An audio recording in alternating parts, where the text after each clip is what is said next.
Sometimes it feels like everyone is moving forward but you're stuck in the hallway, watching doors close one after another. The prayers you whispered are still unanswered. The dreams you carried in your chest now feel heavier than ever. But what if this is not delay? What if it's alignment? What if God isn't holding you back? He's holding you in place until what He promised is ready, and what He promised you for is ready to be. 'Cause divine timing isn't about fast, it's about fit.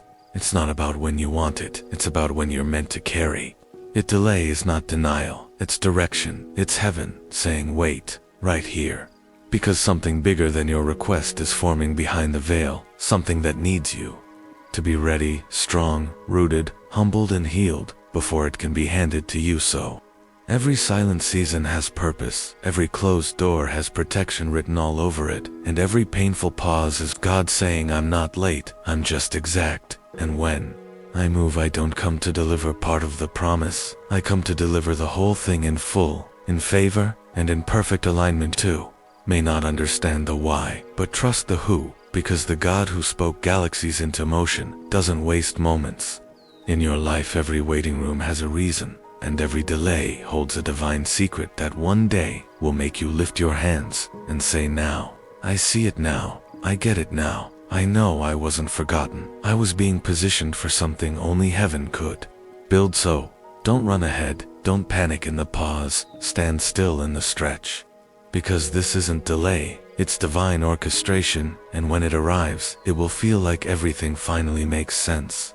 Before God elevates, He excavates. Before He builds, He breaks. Before He blesses you with what's real, He confronts everything that's false around you, and sometimes within you. The fake friendships, the shallow faith, the hidden fears, the masks you wear just to survive. God sees all of it, and because He loves you too much to let you stay in illusion, He shatters what was never sent by Him. The people who left were never planted, they were permitted for a season to show you something, but when the season ends, so does the false covering, the false confidence, the false promises, and even the false identity you've built to protect your heart. God allows it all to crumble because He never builds eternal things on fragile foundations. The heartbreak was not random. The exposure was not cruel. It was correction in disguise. It was heaven saying, this cannot go with you where I'm taking you. And when you start praying for truth, don't be surprised when lies start falling apart. Don't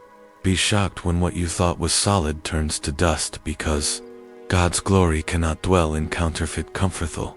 Empty your hands so He can fill them with something pure. He'll let the idol fall so you can finally see His face heal. Let the applause stop so you can hear His whisper again, because God doesn't just want your success, He wants your soul healed. He doesn't just want the outside to shine, He wants the inside to stand in truth. So when things start falling apart, don't panic, praise, because maybe God isn't destroying you, maybe He's delivering you. And in that space between what was and what will be, you will discover what's real, what's holy, what's eternal, and what was always meant to be yours.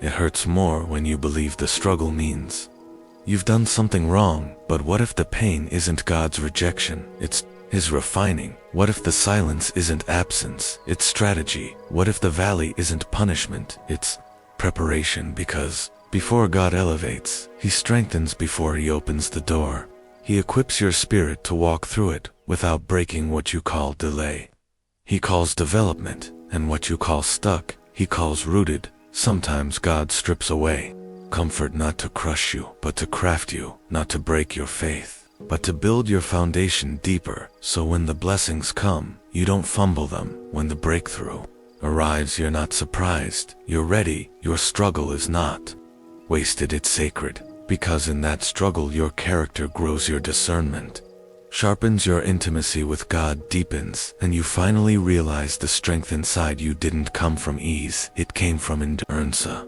storm didn't come to drown you, it came to reveal that you were always meant to walk on water. The fire didn't come to destroy you, it came to burn off what couldn't go with you into the next season. And the weight you're carrying isn't proof you're failing, it's evidence you're being strengthened for something greater. So no, God hasn't forgotten you. No, this isn't a curse, it's a classroom, and every tear is watering the soil of your next Miracle, every battle is building the backbone you'll need when the promise becomes reality, and every sleepless night is preparing your heart for the peace. That's Komanjauer not being punished, you're being positioned, so don't give up in the middle, when God's still writing the beginning of your rise. There comes a moment in every journey where the weight becomes too much, where the silence feels louder than your prayers, and your heart whispers, I can't do this anymore. It's in that exact place where heaven often moves most deeply, because your breaking point is not your end, it's God's beginning. When you fall apart and surrender, you fall right into divine hands that never let go. And what feels like rock bottom is often the solid ground God chooses to build you from the tears you cry alone are not wasted, they are counted, they are collected in every moment. You thought you were abandoned was actually a moment heaven was closest, not fixing your situation first, but fixing your soul, making it whole, strengthening it too. Carry what's ahead, because God doesn't rescue prematurely, He rescues perfectly.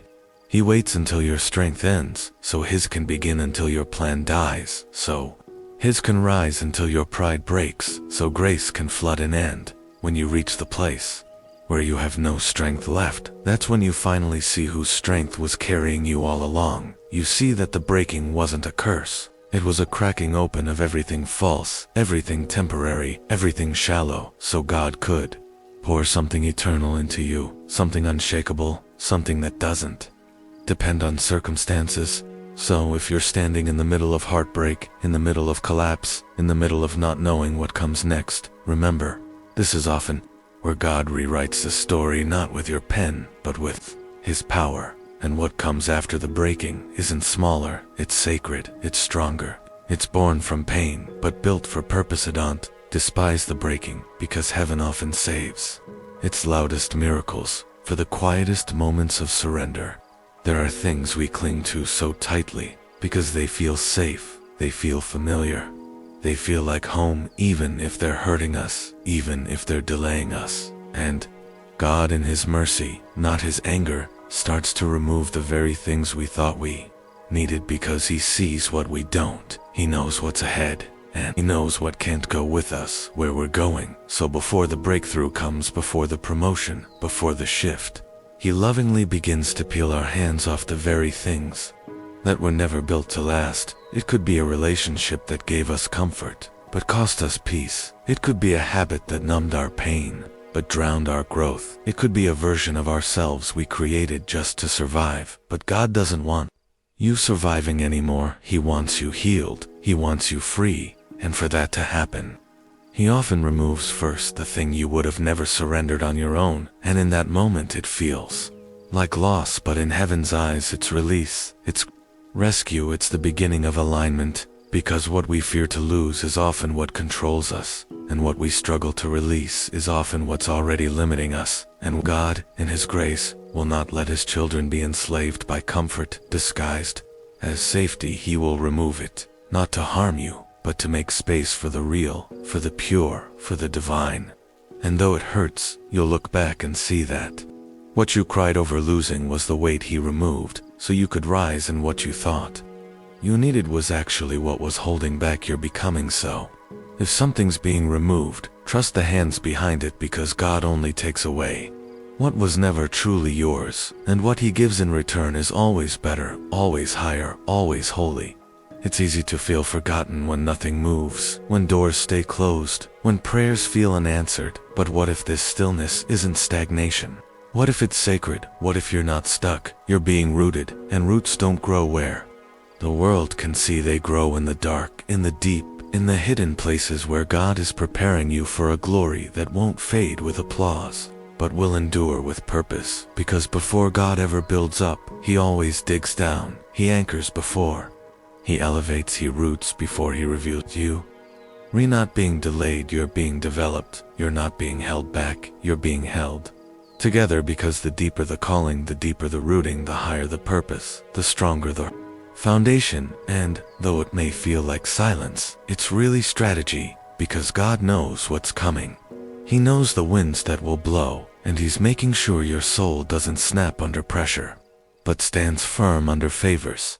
Sometimes He hides you so he can heal you sometimes. He stills you so he can strengthen you sometimes. He keeps you underground because what he's planting in you needs time to break through, and what he's growing in you needs protection from premature exposure. So don't misinterpret this season as punishment.